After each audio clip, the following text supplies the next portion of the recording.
léeg-léeg ma seetlu ci réew yu mag yi ni ñu amee doole ñoom ñëpp a jaaxle te sax li ma gën a tiital ñun réew yu ndaw yi ni ñu ñàkkee doole looloo ma tiital laaw laaw laaw ñu ngi lay ñaan mbas mi nga teggul ñu ko laaw laaw laaw borom yërmande mbas mi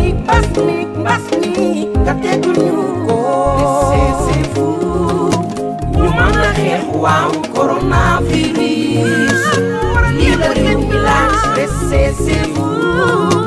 ñu mën a xeex waaw coronavirus lii la réew mi laaj fàggoo gën faju sama gaay yi fajaru leen fàggoo gën faju lii la réew mi laaj fàggoo gën faju sama gaay yi fajaru leen fàggoo gën faju lii la réew mi laaj li ka mën a saawal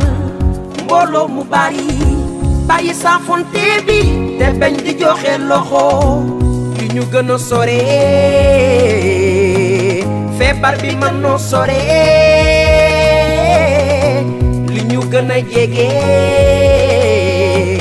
wàllante gën a bare ku raxas loxo yi fu ñu mënti tollu ñu jël saabu basel antiseptique laissez-vous ñu mën a xeex waaw coronavirus lii la réew mi laaj laissez-vous ñu mën a xeex waaw coronavirus lii la réew mi laaj. Respecter les mesures de prévention du ministère de la santé digle ci ndigalu président Macky Sall lii la réew mi laaj. ngir ñu mën a yombalal corps médical bi seen liggéey jërë ngeen jëf jaaraama l'armée nationale. lii la réew mi laaj. li ka mën a saawal mbooloo mu bari bàyyi saafonte bi te bañ di joxe loxo li ñu gën a sore feebar bi mën noo sore li ñu gën a jege wàllante gën a bare ku raxas loxo yi fu ñu mënti tollu